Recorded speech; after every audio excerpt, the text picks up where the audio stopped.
Hello everyone, आज हम इस वीडियो में डिस्कस करने वाले हैं 11 दिसंबर के करंट अफेयर्स क्विज। चैनल पे आप लोग नए हैं तो चैनल को सब्सक्राइब कर लें। वीडियो अच्छी लगी तो वीडियो को लाइक कर दें। यहाँ पे हमारा फर्स्ट क्वेश्चन है, consider the following statements regarding pardoning power of the president of India. So ये हमने पहले भी डिस्कस किया था, पार्डनिंग पावर से रिलेटेड स्टेटमेंट्स। सो यहाँ पे हमारा स्टेटमेंट 1 है, the president's pardoning power under article 72 extends to cases involving death sentences. So यहाँ पे स्टेटमेंट 1 हमारी बिल्कुल करेक्ट है। तो फर्स्ट चीज़ ये कि आर्टिकल इंपॉर्टेंट हो जाता है कि कौन सा आर्टिकल है। सो पार्डनिंग पावर अगर हम प्रेसिडेंट की बात करते हैं तो वो कौन सा आर्टिकल है? आर्टिकल 72।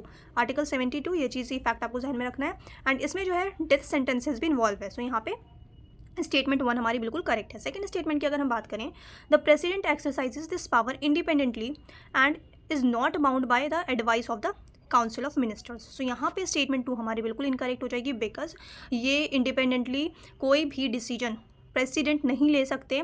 यहाँ पे क्या कहते हैं, अगर पार्डनिंग पावर की बात करें, यहाँ पे स्पेशल पार्डनिंग पावर की बात कर रहे हैं, तो ऐसा नहीं है कि वो इंडिपेंडेंटली जिसको चाहे वो पार्डन कर दें, तो ऐसा नहीं होता। उसमें भी काउंसिल ऑफ मिनिस्टर्स जो एडवाइस करेंगे प्रेसिडेंट को वही करना होता है। दैट्स वाई यहाँ पे स्टेटमेंट 2 हमारी इनकरेक्ट हो जाएगी। यहाँ कह रहे हैं कि ये पावर इंडिपेंडेंटली एक्सरसाइज करते हैं प्रेसिडेंट, तो ऐसा नहीं होता है। इसमें काउंसिल ऑफ मिनिस्टर्स जो एडवाइस करते हैं वही करना होता है प्रेसिडेंट को। करेक्ट पूछ रहे थे, सिर्फ और सिर्फ स्टेटमेंट 1 हमारी जो है यहाँ पे करेक्ट स्टेटमेंट है। सो यहाँ पे हमारा जो आंसर होगा वो होगा option A, only one is the right answer. The next question is, consider the following snake species. So snake species से रिलेटेड यहाँ पे स्टेटमेंट है, स्पीशीज़ है। इसमें क्वेश्चन क्या है, which of the above are big 4 या फिर टॉप 4 स्पीशीज़ जो हैं जो कॉज करते हैं 90% of snake bites in India. So 90% of snake bites in India. So यहाँ पे अगर हम देखें तो वो कौन कौन सी स्पीशीज़ हैं, 4 मेजर या टॉप 4 जो होती हैं।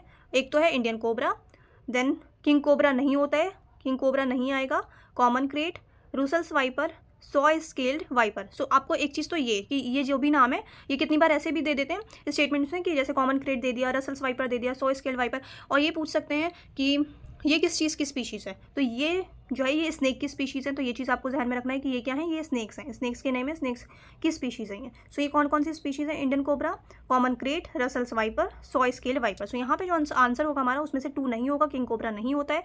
सो 1 3 4 5 1 3 4 5 जो होगा ये आंसर होगा हमारा। सो 1 3 4 and 5।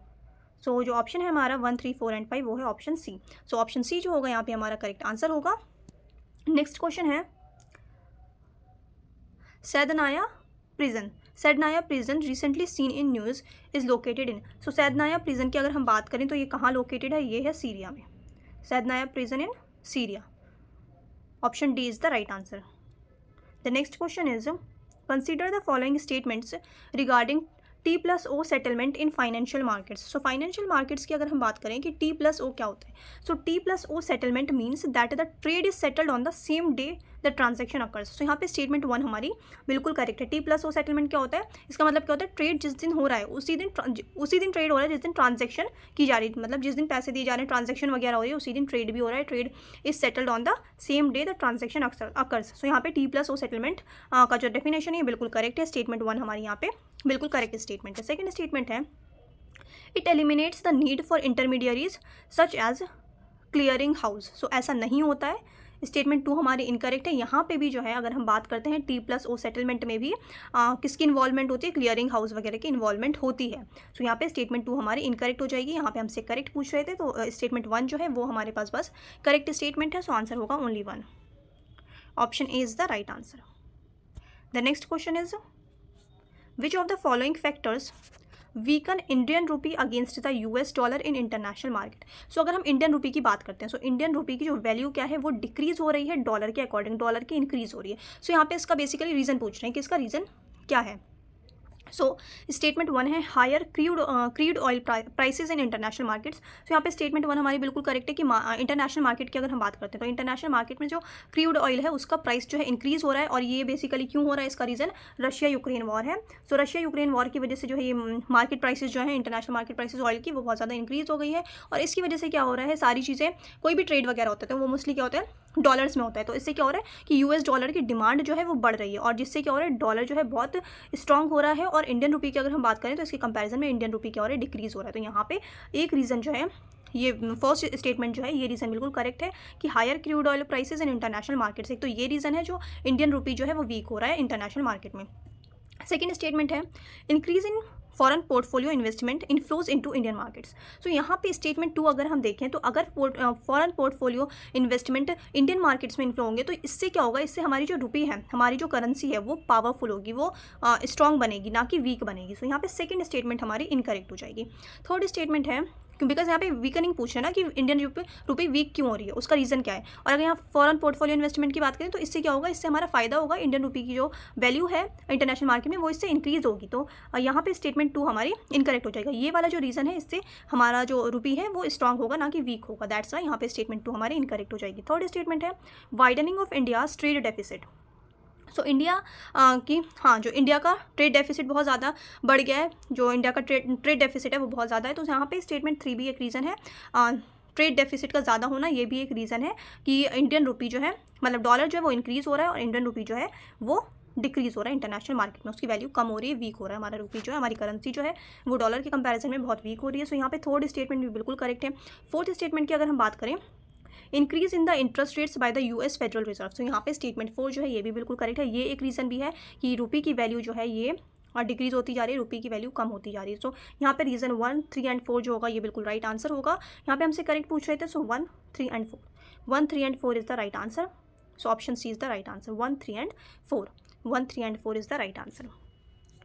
Which of the following statements are correct पूछ रहे हैं in respect of the national credit framework. So national credit framework की अगर हम बात करें, so it aims to integrate and standardise the credit transfer system for education and skill development. So यहाँ पे स्टेटमेंट 1 हमारी बिल्कुल करेक्ट है। इसका एम क्या है कि इंटीग्रेट करना, standardise the credit transfer system for education and skill development के लिए। सो यहाँ पे स्टेटमेंट 1 बिल्कुल करेक्ट है। सेकेंड स्टेटमेंट है, ministry of education is responsible for implementing the national credit framework in India. So यहाँ पे स्टेटमेंट 2 भी बिल्कुल करेक्ट है। इस चीज़ को, जो नेशनल क्रेडिट फ्रेमवर्क है, इसको जो इंप्लीमेंट करने की बॉडी है, जो इंप्लीमेंट की रिस्पॉन्सिबिलिटी है, वो कौन सी मिनिस्ट्री पे, मिनिस्ट्री ऑफ एजुकेशन। सो यहाँ पे स्टेटमेंट 2 भी हमारी बिल्कुल करेक्ट है। थर्ड स्टेटमेंट है, only technical education is included in the national credit framework. So यहाँ पे स्टेटमेंट 3 बिल्कुल इनकरेक्ट हो जाएगी, बिकॉज अगर हम नेशनल क्रेडिट फ्रेमवर्क की बात करें तो इसके अंदर एकेडमिक एजुकेशन जो है, एकेडमिक एजुकेशन भी इंक्लूड है, वोकेशनल एजुकेशन हो गई, स्किल डेवलपमेंट हो गया, सिर्फ और सिर्फ टेक्निकल एजुकेशन की बात नहीं होती है। तो यहाँ पे सारी चीज़ें कवर हो रही है, वोकेशनल स्टडीज़ हो गई, एकेडमिक एजुकेशन हो गया, स्किल डेवलपमेंट हो गया। तो यहाँ पे स्टेटमेंट 3 हमारी इनकरेक्ट हो जाएगी। टेक्निकल एजुकेशन भी है पर सिर्फ टेक्निकल एजुकेशन नहीं है। सो यहाँ पे थर्ड स्टेटमेंट हमारी इनकरेक्ट हो जाएगी। 1 एंड 2 हमारे पास राइट आंसर है। सो इसका जो आंसर होगा वो होगा 1 and 2, 1 and 2, option A is the right answer. The next question is, consider the following with reference to the qualification required to become a member of Lok Sabha. तो लोकसभा का एमपी बनने के लिए या लोकसभा का मेंबर बनने के लिए क्या क्या क्वालिफिकेशंस होनी चाहिए। तो यहाँ पे अगर हम देखें, must be a citizen of India, statement 1, तो ये बिल्कुल करेक्ट है कि वो पर्सन जो है, इंडियन कॉन्स्टिट्यूशन में क्या क्या चीज़ें मेंशन है कि वो इंडियन सिटीज़न होना चाहिए। ये कंपलसरी है, ये मैंडेटरी है कि जो पर्सन इंडियन सिटीज़न होगा वही एलिजिबल होगा लोकसभा का मेंबर बनने के लिए या फिर राज्यसभा का मेंबर बनने के लिए। तो इंडियन सिटीज़न होना बहुत ज़रूरी है। और ये मेंशन कहाँ है, ये हमारा मेंशन है आर्टिकल 84 में। आर्टिकल 84 में ये चीज़ मेंशन की गई है। आर्टिकल इंपॉर्टेंट होता है, सो आर्टिकल भी याद रखना है आपने। आर्टिकल 84 में ये चीज़ मेंशन की गई है, must be a citizen of India. Second statement है, must be at least 25 years old. तो यहाँ पे सेकंड भी बिल्कुल करेक्ट है। लोकसभा के लिए कितनी एज चाहिए, 25, राज्यसभा के लिए कितनी चाहिए, 35। इसी तरीके से अगर हम स्टेट लेजिस्लेटिव असेंबली की बात करें, legislative assembly 25, legislative council, state legislative council की अगर हम बात करते हैं तो एज कितनी चाहिए, 30। इसी तरीके से अगर हम लोकल बॉडीज़ की बात करें, लोकल बॉडीज़ चाहे वो अर्बन हो या फिर रूरल हो, उसके लिए कितना चाहिए, 21 चाहिए। सो ये कुछ फैक्ट्स चाहिए ध्यान में रखना चाहिए। अगर प्रेसिडेंट की बात करें तो प्रेसिडेंट के लिए क्या एज होती है, 35, गवर्नर के लिए क्या एज होती है, 35 मिनिमम एज। सो यहाँ पे ये कुछ फैक्ट्स हैं जो आपको ध्यान में रखना है। तो यहाँ पे अगर लोकसभा की बात करें तो 25 एज होनी चाहिए। सो यहाँ पे सेकंड स्टेटमेंट भी बिल्कुल करेक्ट है।